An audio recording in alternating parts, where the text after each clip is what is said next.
Hey guys, thanks so much for clicking on the video. Here we go. We're doing I know this is a new series. You guys asked for it. You asked me to tell you hair stories from whenever I used to work in a hair salon. So that's what we're actually going to do. I worked in the hair salon for many years in the 90s, and I found, you know what, it was cool for what it was. It's nothing that I want to go back and do. At this point in my life, no, not at all. I think I did it. It ran its course, and it was enough. I learned a lot. I experienced a lot. Working in the salon, you run into a whole lot of things, and you can't control everything. You know what I mean? And I like to be able to control what's going on in my atmosphere. I really do. But anyway, so this is going to be volume 1 of my hair salon stories or nightmares or whatever you want to call them, okay? This is a story about a piece of bonded weave that had a mind of its own. Whatever. Okay, so now let me say that I can't stand walk-ins. Fuck a walk-in. Now, ain't anybody got no time for no damn walk-in. People are too fickle when it comes to their hair, especially when you're talking about black hair care, to be playing around with a walk-in. Okay? Motherfuckers who are walking in a salon are walking in for a reason. They've been thrown out of somewhere, or they've been thrown out of everywhere. They got some game with them, or they just plain old fucking ridiculous, and ain't nobody got no time for that, child. I got bronchitis. Anybody got no time for that. But anyway, so I am not a fan of walk-ins. Generally, when people come to a black hair salon to get their hair done, they're coming from a referral. They done seen your work somewhere. They don't just walk in to the salon. Like I said, a walk-in, that's the damn red flag. So I go ahead and I do the walk-in. I have this walk-in, and it's in the midst of all my other shit. I never forget it. There was a play, actually, in town. It was one of those little Chitlin Circuit plays, so we're talking early 90s, so it's like, that the male man and the this man and the that man, and, right around the time when Tyler Perry was really starting to do some little things, before he became Mr. Tyler Perry, okay? So when all that stuff was coming out. So there was this play. So here this broad, she didn't sit real right with me, but anyway, I did this hairdo on her. And I knew, from the door, my weaving was my thing. Waves, weave,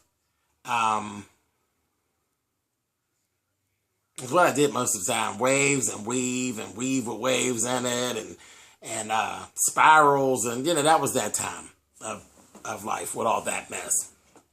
So, but weaving is what I do. So she was being bonded. I was bonding these weave tracks in her head and all of this, and it was like a bob cut. So I go ahead, I do it. Everything's fine. She looks great. She pays the money, and I'll never forget. That's when I'm in a salon, so they used to charge $10 per bonded track. Okay. That was it. That was what it was. $10 per bonded track and $20 per sewn track. So anyway, I go do her hair, everything's fine. The next day, I come to work. Toward the afternoon, there's a phone call with this girl, and she's going on. I said, see, here we go. I don't know what happened, but, we were on the way to the play, and my weave blew out in the wind.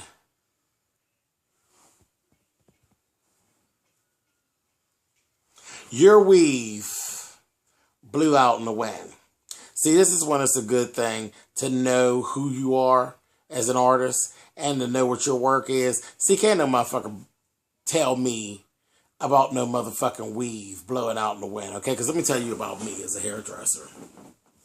I've never done anything to anyone that I haven't done to myself, okay? We're talking about hairdressing now, people. I wore weave. Tons of the shit, okay? And I don't allow people to do my hair. Never did. I just didn't. I don't play it. I don't like people in my hair. I do my own color. I do my own weave. I do my own cuts. I do all that. So whatever I do to you, I do to me. And at the time, I'm sitting here rocking. I'm going to tell you, my hair was, basically it was the hairstyle that Toni Braxton wore for her, The Heat album cover. I had it first. Part in the middle, straight hair down to my waist. Okay, and this is back in the day when the hair, you couldn't even just walk in the store and buy 18 and 20 and 22 inch hair. You couldn't just walk in and buy it. You had to order it and pay before it actually came. So this is what I was wearing, and it was bonded, glued into my head.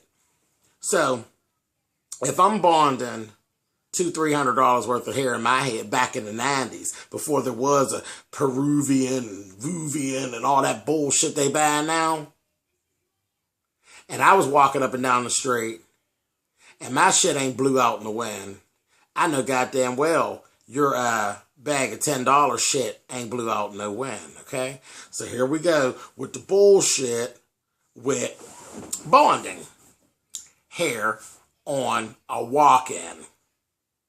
Okay, so I told you my boss was just wonderful. She already knew how my attitude was.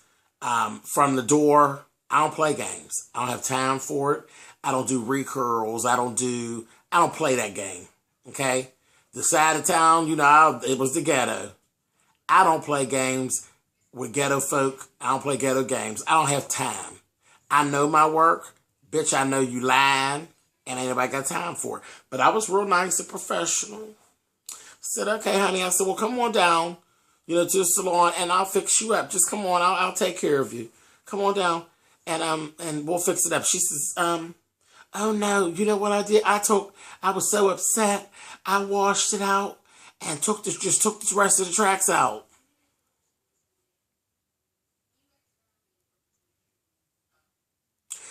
Okay, so you done paid about $80 to get your hair done. We're talking $93, $94 now. $80, get your hair done. Track blew out in the wind. You go and wash the rest of the tracks out. Call the salon back. You just want your money back. So, I'm like, all right. I said, well, I don't know what to tell you at this point. Because I don't understand. If you had a track that got loose, that could be repaired. I don't know what to tell you about you done took all the tracks out your head. And now you want a refund. Well, I'll just speak to your boss. I ain't got no problem with that. I ain't no problem with that at all. So I gets her. Puts her on the phone. Listen to what she got to say. And I said, listen. You already know. We ain't even going to go through this.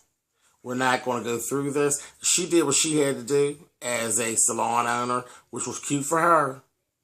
It was cute for her. I told her, baby, you can decide to do whatever you want to do. But what I'm telling you, and I was in that, this is that issue about having that situation where you make 50%. It ain't about a booth rental and all that. You make 50%. My 50% of that hairdo better be on my check on Friday, because that ain't nothing but some bullshit. And you made the decision that you was going to do this girl another hairdo. A whole nother hairdo. Something completely different. And give her the change. I said, well, that was just wonderful customer service. But baby, that's not going to fall on me. Not at all. See, because I did what I was supposed to do. And you not great fuck with my check about a bitch that went to a play and came home and washed her motherfucking hair and wants her goddamn her money back. That bitch came in there with a plan from the door. Here goes why I don't fuck with walk-ins. Don't do it, don't like it, and ain't got no time for it. A bitch that's walking in is walking in for a reason because she been walked out of some motherfucking where else. I'm telling you, salon life, a mess. And me and my boss, we ain't fall out about it. She had to do what she had to do for her purse, and I had to do what I had to do for my purse. And that's what I meant. I was so serious. I mean, I'm standing behind my shit. I know what I do. And you sit right across from me, you know what I do. You know, and that's what I said, me and her, we didn't, you know, we understood each other. We had an understanding. I don't know. See, probably that conversation probably wouldn't have went that same way if I had a different boss. But what would have happened is I'd have left. I would have quit and took my business elsewhere. I surely would have. I'm telling you, I would have. My attitude has always been, I've always been a bit arrogant when it comes to my art and my work. I know what I do. I know what I'm worth. And I know what my work is. And when I tell you I'll put a piece of goddamn hair in your head and that hair ain't going nowhere, okay. You play all the little ghetto games you want to play, but I'm not that person. I ain't never been that person. Oh, my curls didn't last. They fell. Okay, I didn't tell you to get fucked like you did last night. See, because that was the other part of your conversation. How you got fucked all night long and you didn't hold your head over the bed. Did you think that the hairdo was sex proof? Bitch, I don't want to hear it. I don't want to hear it. I don't play them games. Now you want to come on back down here and pay and get some curls put back in it? Tell that motherfucker who slid your ass across the bed to give you another 20, bitch, to come on back down here. That's the type of hairdresser I was. So, I still was liked by lots of people, but they knew not to come on with the bullshit. I mean, I had other hairdresser friends that I just felt bad for them. You doing all this double work for this single money. That's some bullshit.